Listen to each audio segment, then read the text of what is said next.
मतदार राजा, उद्या 15 जानेवारी रोजी तुझा दिवस आहे. लोकशाही व्यवस्थेनं मतदानाचा वैधानिक अधिकार देऊन मतदाराला राजा बनवलाय. त्यामुळे खासदार होण्यासाठी, आमदार होण्यासाठी, नगरसेवक, जिल्हा परिषद सदस्य ते अगदी ग्रामपंचायत सदस्यापर्यंत कोणत्याही व्यवस्थेमध्ये लोकप्रतिनिधी म्हणून निवडून यायचं असेल तर तुम्हाला मतदारापर्यंत पोहोचावं लागतं.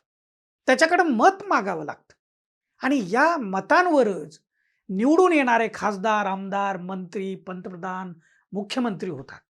इतकी ताकद मतदाराच्या मतदानामध्ये. मतदानामध्ये इतकी ताकद असताना मतदार का हवालदिल झालाय? तो राजा असताना भिकाऱ्यासारखा का वागतोय? अनेक जण, अगदी अर्धे लोक तर मतदानालाच येत नाहीत, मतदानच करत नाहीत. इतकी निराशा काय?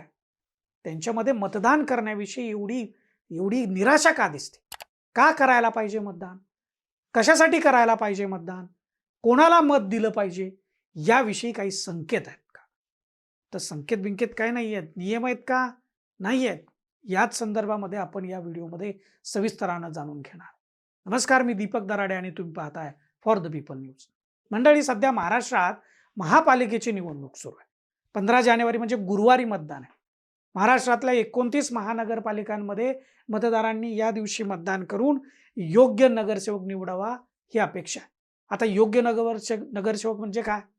कोणाला म्हणायचं योग्य नगरसेवक? तर त्यासंबंधी काही कायदेशीर मार्गदर्शक तत्व नाही आहेत. साधी सरळ गोष्ट आहे.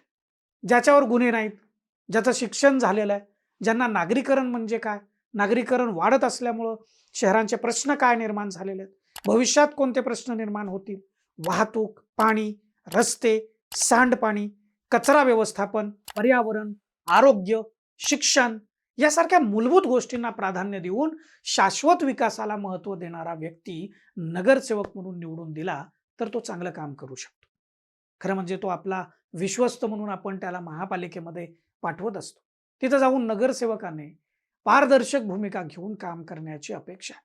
भ्रष्टाचाराला आळा घालून गुणवत्तात्मक म्हणजे गुणवत्तापूर्ण असं विकास काम होण्यासाठी त्यांनी आग्रही राहणं आवश्यक आहे. आता ही सारी यादी ऐकल्यावर तुम्हाला प्रश्न पडेल, आपल्याकडे इतका भ्रष्टाचार बोकाळलेला असताना असा नगरसेवक पदासाठी लायक उमेदवार कसा सापडायचा? खरंय तुमचं म्हणणं, परंतु त्यातल्या त्यात तुलना करून चांगल्या व्यक्तींना आपण निवडायला काय हरकत आहे? पण खरंच असा विचार आपण करतोय का? मतदार राजा हा विचार केवळ तुझ्यापुरता मर्यादित नाही, तर तुझ्या पुढच्या अनंत पिढ्यांच्या कल्याणाकरता हा विचार आहे आणि अत्यंत महत्वाचा आहे. जशी निवडणूक जाहीर झाली आहे तसे अनेक मतदार मटणाच्या जेवणावळीला जात असतील, दारू प्यायला बसत असतील, 1-2 हजार 5,000 रुपये देखील मताला मिळतील. फार कशाला, शिकले सवरलेले, नोकरीला असलेले, चांगल्या सोसायटीमध्ये राहणारे देखील सोसायटीत रंगरंगोटी, फरशी बसवून घेण्याचं काम करताना दिसतात. देवदर्शनासाठी टूर निघतात, त्यासाठी 5-5, 7-7 कोटी रुपये खर्च करणारे उमेदवार आहेत. मला इथे या निमित्ताने एक साधा प्रश्न विचारायचा आहे. निवडणुकीसाठी उभा असलेल्या उमेदवारांचे तुम्ही जर असे लाभार्थी होत असाल तर तो संबंधित उमेदवार नगरसेवक म्हणून निवडून आल्यानंतर तुमच्या इथं पायाभूत सुविधांची कामं कोणताही भ्रष्टाचार न करता चांगल्या दर्जाची करेल याची हमी कोण देणार? म्हणूनच मी म्हणालो की तुमचं एक मत प्रामाणिक उमेदवाराला मिळालं तर तुमच्या इथं होणारी कामं देखील प्रामाणिकपणे होऊ शकतात. त्यामुळं चांगल्या वृत्तीच्या उमेदवाराला निवडून द्या.